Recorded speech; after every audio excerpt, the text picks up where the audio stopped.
welcome you today to the AdBlue Forum.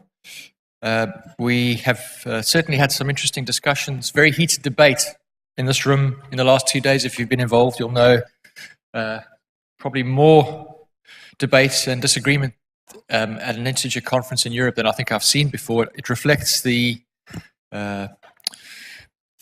evolution and change happening in the regulations, the pressure on vehicle manufacturers to comply to real driving emissions. I think the Commission becoming more ambitious with the work they're doing. So it's certainly been entertaining, and we certainly don't see that ending anytime soon. There's lots of work still to be done, and some challenges still to be addressed. Today we're going to be focusing in on the AdBlue developments. They link very closely to the things that have been discussed yesterday and the day before. But really, the AdBlue market's changing. It's a mature industry. It's been in place for more than 10 years, of course. Many of you involved for that length of time. But there's new opportunities emerging and new challenges. And we have time today to tackle each of those during the course of the discussions. I'll be opening the presentations today with a perspective on where we think the market is currently in terms of status, and some perspective on the future. Of course, that's the most important thing.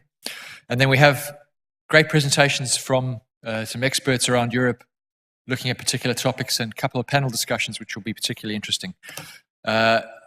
If you're interested in the light-duty emissions regulation discussion, that's happening next door, in case you're in the wrong room. So, can I have my presentation up? Thank you.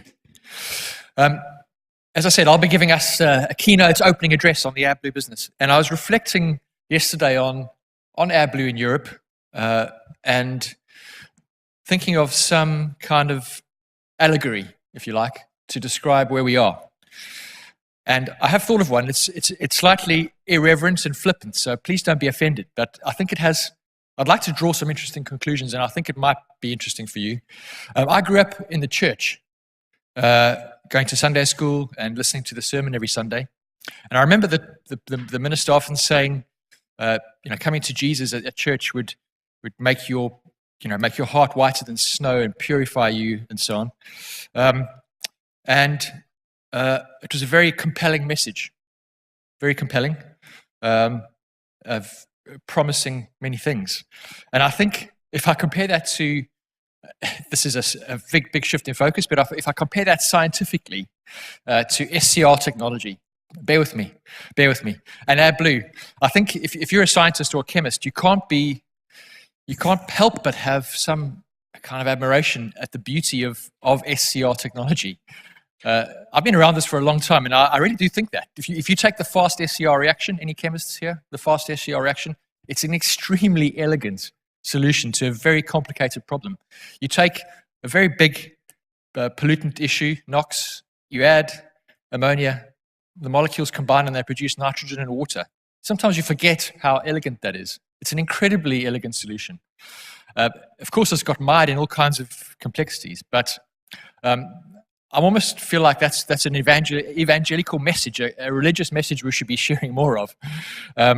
It is an incredibly powerful technology, and over time it's been proven, of course, to be the best solution. We've heard that over many years, and even in the last 2 days, you can hear vehicle manufacturers very committed to using SCR technology. It's the best solution to clean up emissions. But linking back to my allegory to the church, over time there have been some detractors, haven't there?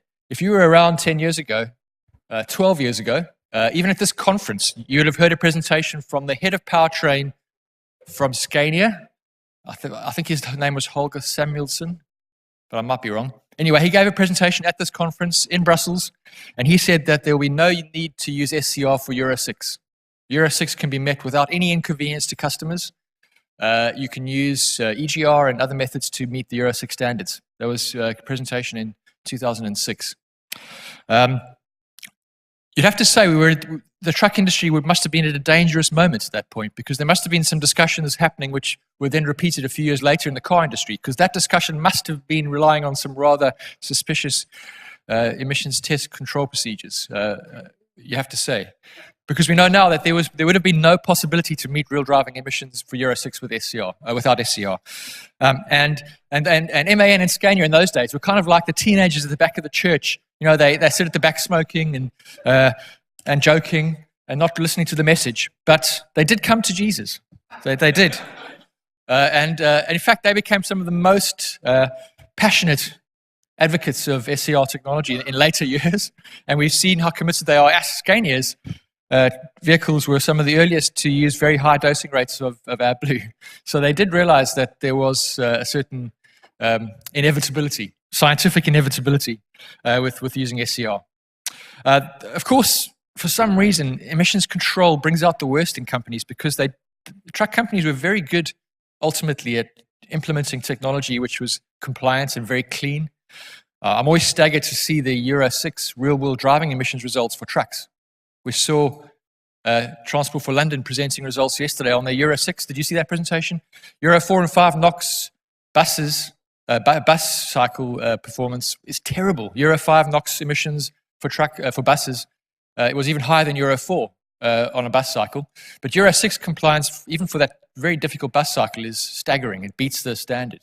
So the truck companies did scientifically come to the table and they bought into SCR, but they still managed to mess things up by colluding on pricing. There's had huge fines last year for colluding on the price of emissions control devices. So they weren't clean, but I must say clean in the entire picture. But in terms of coming into the church of AdBlue, they did turn up, and they've been very strong advocates since then. On the other hand, if the truck companies were kind of teenage rebels sitting at the back of the church smoking, the car industry has been much more cynical. The car industry was more like an adult who goes to church on a Sunday, pretends that they follow the religion of the church, but during the week they're in the casino, in the bordello, not complying in any way, assuming that no one will ever find them out. Isn't that what happened? That's exactly what happened. They turned up to church on Sunday, they did the tests, they told everyone they were clean and complying, but during the week they were doing exactly the opposite. And my goodness, what an impact that's had on all of us. And we all suffer the consequences. I'm sure each one of you have discussions with your friends, your family, questioning why you're even involved in this business. Why be involved in a business that's so corrupt and so flawed? But the reality is, it isn't. It isn't. The technology is elegant. It's the solution. And what's had to happen to continue my allegory with the car industry? I guess what's happened is the regulators, the priests, have come up with a way of checking that they are honest every day, every minute. It's kind of like a portable lie detector that they have to carry around, making sure that they continuously comply. And ultimately, we're now at a position where I think the solution is in place. It's taken time, but the solution is in place. And I also believe the car companies have come on board. And I'll tell you why during the course of my presentation. But they've come late to the table, but I think they've converted. You see the emissions results for new Euro 6D temp vehicles. They're very, very impressive. Less than a quarter sometimes of the requirements for 6D temp, which is 2.1 times 40. So it's even 30 or 40 milligrams per kilometer. So they've been too late to reach this conclusion, but I think they have reached the conclusion. And it's almost like a drunk who realizes that if they don't change something, they'll die. And that's a reality facing certainly the European diesel car manufacturers. Where does that leave us? Because we were proponents of this technology. We knew it was the right solution 12 years ago, 15 years ago. I think it leaves us in a position where we need to carry on telling the message, because it's tough. I know I spoke to Oriel Knut, is he here, the other day, about the efforts of selling the opportunity of AdBlue to customers. It's difficult because the first section of the discussion is just answering the concerns about diesel technology. And by the time you've persuaded someone looking to invest that it's a worthwhile investment, you've already expended so much energy, you haven't even got to your product. your equipment, your offering, your service. You haven't even got to the point of actually selling what you do. You spend half your time defending the technology. And I hope that situation changes over time and the message gets through. It does rely to a large extent on the car companies becoming more open now that they have clean technology, becoming more open. I think that one of the reasons we work with the car companies and on different projects, and my impression is that one of the reasons they've been quiet so far is because they haven't properly solved the problem until the last 12 months probably. But if you look at the deadline of the technology for Euro 6D temp, it's still in 2019. So there's no fixed reason to have launched so many very clean vehicles quite this soon. They could have, in the normal cycle of emissions control regulation, the vehicles would be launched right at the end of the deadline, which is the second deadline not for new types, new models, but for all types, right? There's a phase in. The second deadline is the one that matters. For 6D temp, it's all happened up front. They've front-loaded all the technology. All manufacturers are launching their models after the new type approval deadline. And that tells me that they responding and realizing they have to have a clean message. And I hope that with the vehicles in the market, with groups like ADAC and other independent bodies pushing and publicizing the list of very clean diesel vehicles and to their fleet customers and other customers, that we get to the point where the vehicle manufacturers can start talking again about these vehicles. We know they need them for the CO2 standards in 2021. That hasn't changed. So if they want to get any kind of margin on these vehicles to sell diesels, they're going to have some more convincing marketing messages. So thanks for indulging me. I hope that allegory or that analogy was, we're not stretching reality too far, but I do feel like there's an element of denial from vehicle manufacturers, initially mildly from the truck industry, and then later in a much more major way with the car companies, denying the scientific reality of what was needed, and now coming to Jesus. And I hope they do become ambassadors for what they know they need to do properly. Right. I'll get off my pedestal and give you some market information. Many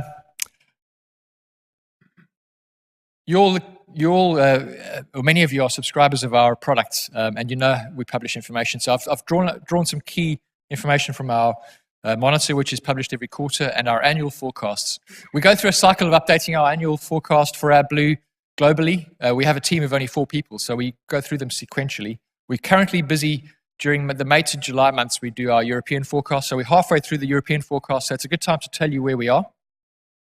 We then do North American DEF, China, India, and Russia, and so on. And so this is a midterm review of our conclusions. We'll have this research finished by the end of July, and so if you subscribe, you'll have the report then. But I can tell you already that we have some interesting conclusions, and I'll take you through those. I'll focus really on light duty and heavy duty, and then give you a summary at the end. So I've mentioned some of the light duty issues to do with passenger cars, but here's a timeline of regulation. I mentioned to you earlier that the 6D temp regulation, which is the one, it's the second bar from the bottom, is the one that really matters. Who comes up with these names? Euro 6D temp is probably the most important regulation ever in the car industry for diesel cars. It's the one second from the bottom. You can see the first deadline was September 2017 last year. That's what we call the new type approval deadline. That's new models. The second deadline is next year in 2019, where the green bar starts. That regulation brought in big changes. WLTP, which is a new, much more realistic test cycle, which was the initial response to the problem of real driving. The first thought was NEDC, which is the new European driving cycle, which is actually very old, despite the name, was in no way reflecting real driving. So WLTP, World Light Duty Cycle, was the response to make the cycle more realistic. But then Dieselgate happened. So it actually is not very relevant anymore. What really matters is RDE, that's real driving emissions testing, which is PEMS. That comes in with Euro 6C. So the third from the bottom, all vehicles have to be RDE compliant for Euro 6C from October 2018, but that's only measurement and declaration. For real hard RDE limits, Euro 6D temp is what matters. And the hard deadline is next year, but I mentioned to you earlier, almost all manufacturers have already homologated and launched 6D temp vehicles from early this year. So quite far ahead of the deadline, and I think that speaks something to their strategy. And so that's a huge shift in change. We then have another change to Euro 6D final, we call the final regulation, which is mainly to do with reducing the factor that's added on to the regulation to achieve compliance. So the current factor is 2.1, which means you multiply the 80 milligrams per kilometer limit by 2.1 to get the standard, which is 156, I think. It becomes 1 plus an adjustment factor for Euro 6D, and some people think that adjustment factor might eventually be very little or none. So it might be that the limit becomes 80. But manufacturers are planning for much more aggressive standards and proving their credentials. So they're often achieving more like 40 milligrams per kilometer, maybe preempting some future extra pressure from politicians. What does that mean for technology? Well, only a year ago, we did a survey. So this was early 17. We spoke to all the manufacturers about their technology plans for or their current technology lineup for Euro 6B, which is the previous standard. And you can see there how diverse the offering was. Most manufacturers had vehicles without SCR. And some had with SCR, but many had without SCR. And we know now that those vehicles were not clean. They were not performing in any convincing way to real driving emissions results. So they've since shifted. And if you look at the picture now, we confirm that all manufacturers will use SCR for all diesel cars. So manufacturers have realized that either they need to have SCR even on very small diesel engines, or remove diesel engines from a particular model if the engine and vehicle are too small to package all the technology. So it looks almost certain that all diesel vehicles for Euro 6D temp and final will have SCR systems. So the ecology of technology has shifted quite substantially between 6B and 6D, purely down to RDE requirements. This is just to show you the vehicle fleet in Europe of cars. There's about 80 to 85 million diesel cars in Europe. Obviously, most of them are in the 5 big economies, but many of these vehicles are very dirty. Euro 5s in particular, Euro 4s and 5s in particular. Some of these Euro 6s are also Euro 6A and Bs, which are not particularly clean. So politicians are going to push quite hard against this population of vehicles. That's quite a lot of vehicles which might see their access to cities restricted, their movements restricted in different ways, more highly taxed. And so we're only just seeing the addition of what you call clean, really clean diesel vehicles to the top of that stack. In some cases, only 10% of the grey section of that stack are truly clean, let's say less than 100 milligrams per kilometer diesel vehicles. So there's going to have to be a big shift in manufacturer sales and even in the fleet population in the future to remove some of these more polluting vehicles from the roads. This is probably the challenge in a nutshell faced by countries looking to improve ambient NOx in city centres. So what does that mean for AdBlue consumption? This is for cars and light-duty vans.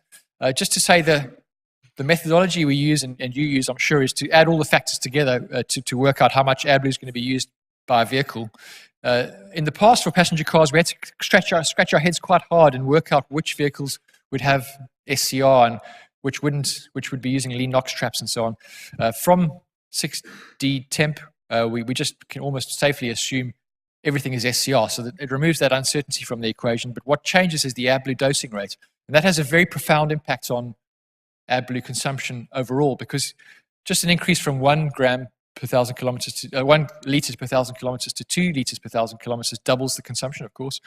So we've just finished a roadshow around Europe, educating filling station owners to the opportunity in AdBlue, and Florence from Renault gave a very good presentation in Paris a few weeks ago, and this is the data she gave. So this is just a snapshot from one manufacturer, Renault, who are quite skeptical about SCR not so long ago have now shifted their strategy to really focus on SCR, and this is their dosing rate plan.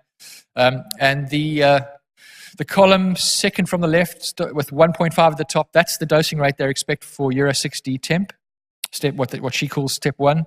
And then step 2, which is the one where the factor drops to 1 or 1.5, is the second from the right. And you can see there that consumption goes from, let's take a mid-sized car, from 1 litre per 1,000 kilometers for the early Euro 6s with no RDE to 2 litres per 1,000 kilometers for Euro D final, 6D final.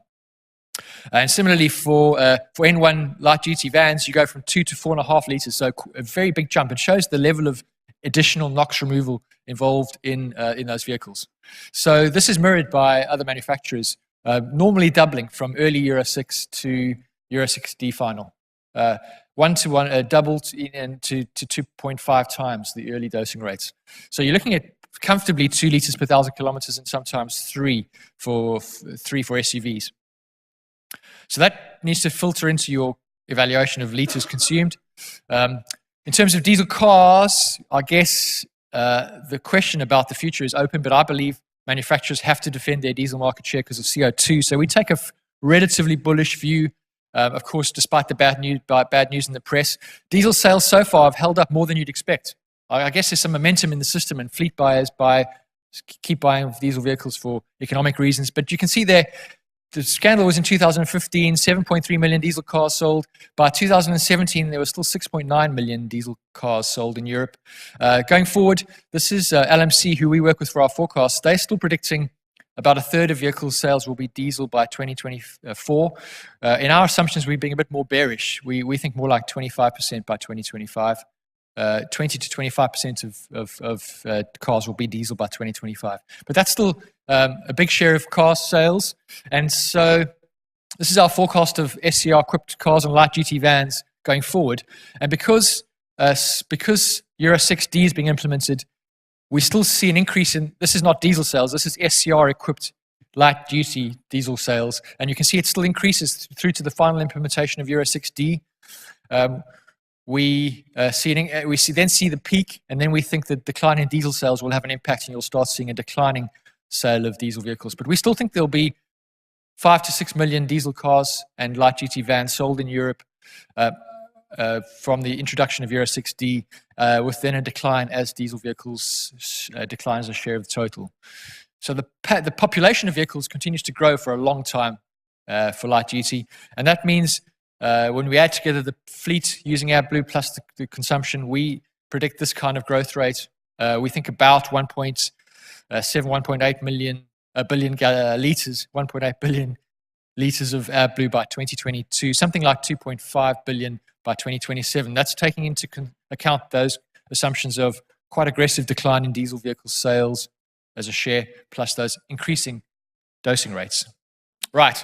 I don't have much time left, so I'm not going to spend that much time on heavy duty. Just to say that the truck market's recovered. You know that truck sales have been quite positive, beating the 2011 numbers in 2017. Not quite back to the pre-crisis levels, but still 360,000 unit sales.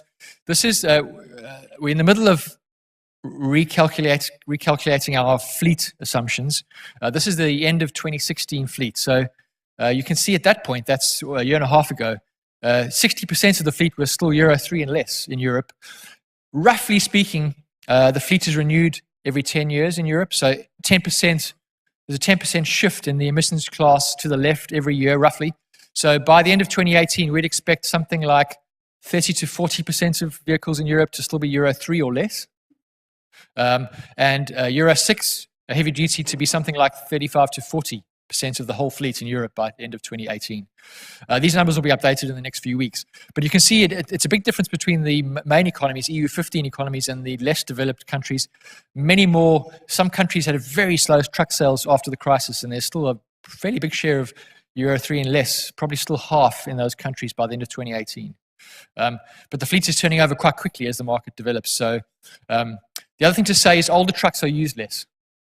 So if you say about 30 to 40% of your trucks by the end of the year are Euro 3 or less, so they use no AdBlue. But even in terms of in terms of ton kilometers or truck kilometers, more like 80 to 90% of truck kilometers by the end of this year will be using SCR and AdBlue because new trucks get driven further. Quickly, just to say that the regulation is changing quite quickly on CO2. If you haven't been involved in the previous 2 days, you might not have seen this, but there's a very ambitious proposal for CO2 targets for trucks. I won't go into too many details, but I'd encourage you to look up the presentations. Just to summarize, truck manufacturers, if the proposals are agreed, will need to reduce fuel consumption by 15% between 2019 and 2025, another 15% between 25 and 2030. So that's a 30% reduction in fuel consumption over 11 years. That's going to have an impact, of course, on AdBlue consumption. We're still working through what that means. Initially, we think it'll mean more AdBlue consumption because we've seen over time AdBlue intensity of use has increased, hot NOx combustion. We think that'll increase for the next 5 years. We're still talking to truck manufacturers and thinking about what that could mean longer term. We could see a decline in AdBlue consumption per 100 kilometers beyond 2025 if there's some very aggressive technologies that reduce AdBlue consumption like waste heat recovery. Finally, just to say we've had a lot of feedback from our subscribers, from you, to say we need to be more careful about the country by country analysis of AdBlue consumption. So we've spent a lot of time collecting country level data. This is country level data for survival rates. That's the scrappage rates of fleets. Different fleets in different parts of Europe get scrapped in highly different rates. Germany the most aggressively, Iceland very slow. So we've building some more assumptions by country into our model. That's a scrappage rate. We've also got new driving distances data from track, and we're feeding that into our model. But in conclusion, this is our current forecast for truck, heavy-duty truck and bus consumption for AdBlue. We still see a strong growth in consumption all the way for the next 10 years. This is a forecast done before the new proposal for the CO2 limits from the Commission. So this needs to be revised, and I think we'll probably have to revise down the growth rates in the later years because we think the aggressive targets will probably mean less AdBlue. But still we see growth, a strong growth in the next 5 years, driven first of all by Euro 6 using more AdBlue than Euro 4 and 5 dosing rates. Secondly, by some Euro 6s replacing non-SCR vehicles. And thirdly, by overall growth in the truck market. So we could see a 3 billion litre truck and bus AdBlue business by in 10 years' time. Finally, for all segments, I'm not going to spend too much time on this, but the markets continues to grow. Of course, the big increase in units in vehicles using AdBlue is on cars and light duty vans. That's the green and beige. But the big consumers of AdBlue are the grey sections, the non-road and truck and bus. So finally, we think that the AdBlue consumption in Europe overall will continue to grow. We're just busy with the reforecast. Our new forecast is in green, and some of the new mileage data and some of the new country data we're getting has meant that we've revised down our forecast in some countries. So currently our forecast for 2025 has dropped from 7.4 billion litres to 7 billion litres. And frankly, I think we're going to revise that down further to account for the new CO2 targets. But still, the business is expected to grow 10% in the next year. Non-road regulation I haven't spoken about, but non-road, all the flexibility schemes have expired. There's growth there. Passenger car, Euro 6D temp cars are coming on stream. Some truck growth. We think that'll add about 10% to consumption in the next year. We have that data by country, by vehicle type. I'm not going to talk about Euro supply. I'm well out of time. Just to say, I think the supply side is much more stable. Urea supply is very well distributed across Europe because of historic reasons. Countries were looking to be independent in terms of their food production. And so urea is widely available. There's some gaps. Of course, UK, it doesn't have urea, so it comes in from Russia and Europe. Southern Europe has some imports, but the import options are increasingly difficult. China has been increasingly difficult in terms of imports because of the environmental regulations. We see more flow from Russia. That's probably where the growth will be in terms of imports. But mainly, we expect the European market to be supplied by domestic ureas, reinforced by infrastructure, terminals, and blending facilities. I'm out of time. I could talk for hours about this, but I'll have to leave it there. So thank you very much. I hope you enjoyed that.